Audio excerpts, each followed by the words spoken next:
Today, we are really getting into it, the 2025 Ryder Cup. That's right, the U.S. versus Europe, biennial battleground, and this time it's at quite a venue, Bethpage Black in New York. Absolutely, and the setup is just classic Ryder Cup drama, isn't it? You've got the U.S. side definitely still feeling that loss in Rome 2 years back. What was it, 16.5 to 11.5? A decisive win for Europe, so the Americans are definitely looking for payback on home soil. But then you flip it, and Europe, the defending champs, they've got their own challenge.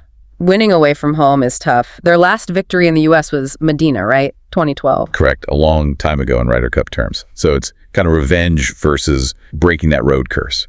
So our mission today, we're going to unpack this whole thing. The team's Europe's continuity versus the U.S. changes. The captain's calls, especially Bradley's. Yeah, and that new money factor for the U.S. players. Plus, we'll look at the key matchups, predictions, betting lines, basically everything you need to know about golf's biggest team event. Okay, let's start right there with the course. Because Bethpage Black isn't just a venue, it's the venue. It's going to shape everything. Oh, absolutely. It's a monster. We're talking major championship level difficulty, plain and simple. The sources really hammer this home. It's long, punishingly long. And the fairways are tight? Super narrow. And the rough, well, the rough is just brutal. Designed to basically make you pay heavily for any mistake off the tee. Isn't that the course with the famous sign? That's the one. Abandon all hope, ye who enter. I mean, that tells you everything you need to know about the challenge ahead. So strategically, what does that mean? If you miss the fairway, you're just done. Does it favor a specific player type? It puts a huge premium on driving, definitely. Distance helps, even if you're slightly offline because you're still closer. But accuracy is key to avoid that thick stuff. So maybe the bombers, the guys who hit it a mile? Yeah, guys like DeChambeau, for instance. They might have an edge if they can control that power. It really does sort of scream, unleash the power game. And speaking of power, the crowd. This isn't going to be a quiet walk in the park for Europe, is it? New York crowds. No way. The sources use words like vociferous, patriotic, expect noise, expect chanting, expect, well, a very pro-U.S. atmosphere. It's going to be intense. Almost like a 12th man for the U.S. team. Absolutely. It's psychological warfare, really. The pressure on the European players will be immense right from the first tee shot. They know they won't get much support until maybe Sunday if they're winning. Okay, so that intense atmosphere leads us right into the teams themselves. Let's look at Europe first. Captain Lick Donald, highly rated. Very highly. Our trust index has him at a 9 out of 10. That reflects his performance in Rome, the players' trust in him. It's strong. And the team itself is built on continuity, is that the word? Exactly. It's actually remarkable. He brought back 11 of the 12 players from that winning Rome team. 11. Wow. So who's the one change? It's Rasmus Højgaard, in for his twin brother, Nikolai. That makes Rasmus the only European rookie on the entire team. So they're basically betting that the machine that worked in Rome just needs a little fuel, not a rebuild. That seems to be the philosophy. Yeah. Stick with what works, trust the established pairings and the chemistry they clearly had. Okay, let's contrast that with Team USA. Captain Keegan Bradley, trust index 7.7, lower than Donald's. And the big talk around him is that he left himself off the team. Yeah, sitting captain, a major winner, choosing not to play. It's a bold move. Some legends are saying it just can't be done, right? Being a non-playing captain, effectively. Well, it's definitely controversial, but maybe it's about focus. Stepping back completely lets him manage the personalities, focus purely on strategy and, fostering that home team vibe without his own game to worry about. And that U.S. roster does have some new faces, rookies. 4 of them. You've got J.J. Spaun, who won the U.S. Open. Russell Henley, who qualified automatically as world number 3, which is pretty amazing for a rookie. World number 3 as a rookie. Wow. Yeah. Then Cameron Young, the New Yorker, which could be huge with the home crowd, and Ben Griffin. So quite a bit of fresh blood. How did the teams stack up on paper then? Europe has the experience, U.S. has rookies, but maybe more depth. That's kind of the analysis. Europe looks stronger right at the very top. They have 3 of the world's top 4 players. But the U.S., their strength is maybe more in the middle. Deeper down the roster, numbers 5 through 12, they arguably have stronger players overall. So the question is, can Europe's top guns neutralize the American stars? And then does U.S. depth win out in the other matches? That's the strategic puzzle. And there's another wrinkle this year, a big one. Money. Ah, yes, the payment issue. U.S. players are getting paid this time. For the first time ever, yes. The PGA of America is paying each U.S. player $500,000. European players traditionally don't get paid appearance fees. $500,000. That changes the dynamic, surely. Does it help motivation or does it, I don't know, complicate things? Well, that's the debate. The hope is it boosts commitments. The risk is it clashes with that traditional Ryder Cup spirit, the playing for the flag ethos that Europe embodies. And, it potentially brings back memories of the Cantlay situation from Rome. Right. Let's get into those key players now. Starting with the U.S. anchor. World number 1, Scottie Scheffler. His trust index is sky high, 9.7. Yeah, he's had an unbelievable 2025. 6 wins, 2 majors, just dominant. But Rome. He went 0-2-2, only managed 1 point from 4 matches. For the world's best player, that stings. He needs a big Ryder Cup performance for his own legacy, and the U.S. desperately needs him to deliver points. He's the betting favorite for top scorer, though, 112. He is. The expectation is still that his class will shine through, especially maybe in singles. Okay, Europe's counter, Rory McIlroy, still rock solid, 9 trust index. Absolutely. Rory was Europe's leader in Rome, 4 points from 5 matches. He's had a massive 2025 himself, finally got that career Grand Slam, won the Players. He's flying. He's going to be target number 1 for that Bethpage crowd, you'd think. Oh, for sure. They will be on him relentlessly. Rory often feeds off that energy, but this could be a different level of hostility for 3 straight days. No. The U.S. X Factor. You mentioned him earlier. Bryson DeChambeau. 7.5 trust index. Why is he being called the most important U.S. player? Bethpage Black. It's almost tailor-made for his game, or at least the way he can play.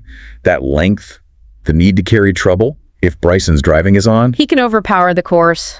potentially, yes. Captain Bradley apparently wants to just unleash him, let him bomb away. If he can hit it long and reasonably straight, or even just long and into spots where he has a wedge in, he could be a massive weapon, especially in 4-ball. Okay. And Europe has its own weapon, that pairing, Oberg and Hovland. Ludwig Oberg, 8.3 trust index, and Viktor Hovland, 7.3. They weren't just good in Rome, they were historic. That 9-7 win. The biggest margin ever in an 18-hole Ryder Cup match. They absolutely dismantled Scheffler and Koepka. That kind of dominance sends a message. They'll be expected to pair up again, you'd imagine. Definitely a pairing to watch. Now, Patrick Cantlay, 6.7 trust index. Lower than you might expect for his talent. Still that lingering stuff from Rome. Yeah, seems like it. The whole Hatgate thing, the reports about wanting player pay, it caused friction. The European crowd loved taunting him. That stuff sticks, and it probably affects that trust rating slightly. But you can't leave him out strategically. No way. Right. Look, whatever the noise, Cantlay and Xander are money in foursomes. Their record together is fantastic, something like 6-3 across Ryder and President's Cups. They're a lock to play together, likely in that critical alternate shot format. Bradley needs their points.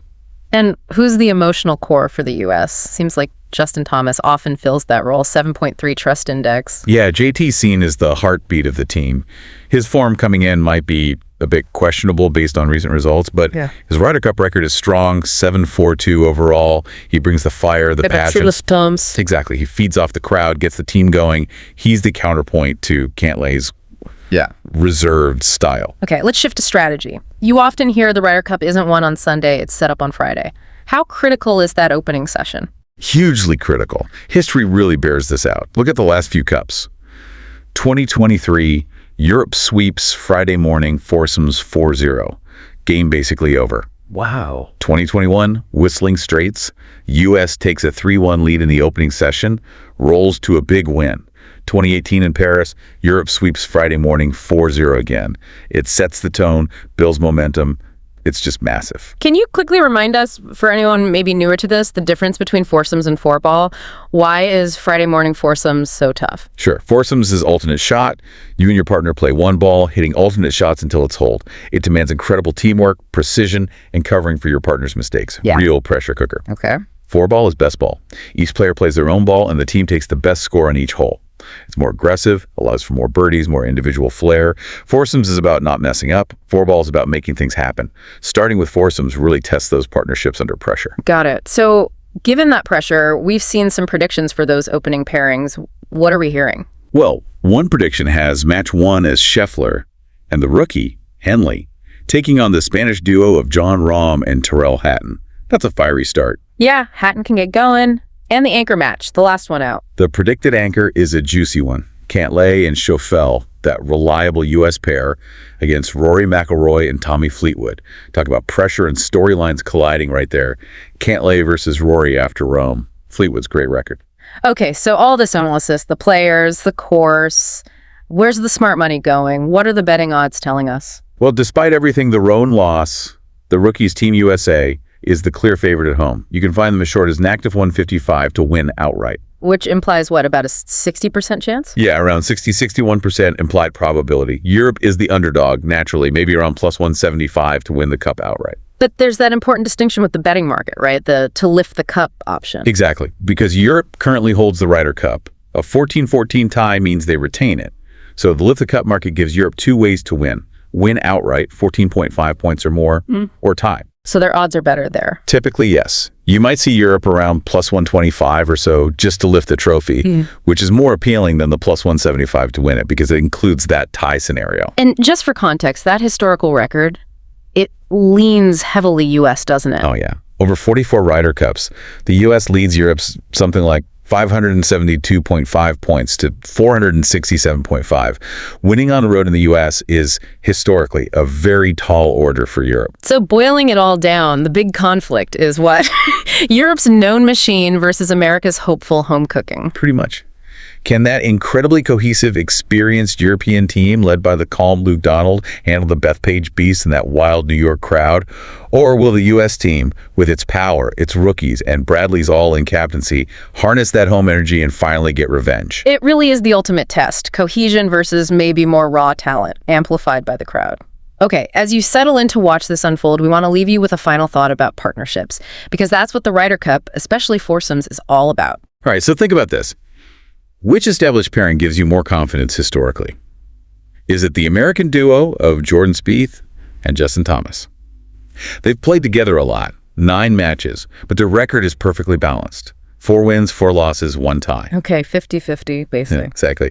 Or do you lean towards the legendary European pairing, Seb Ballesteros and Jose Maria Olazabal? The Spanish Armada. The gold standard. They played 15 matches together, their record.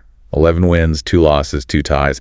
That's a nearly 75% win rate over a huge sample size. Wow, that's trust, that's chemistry. That's Ryder Cup partnership defined.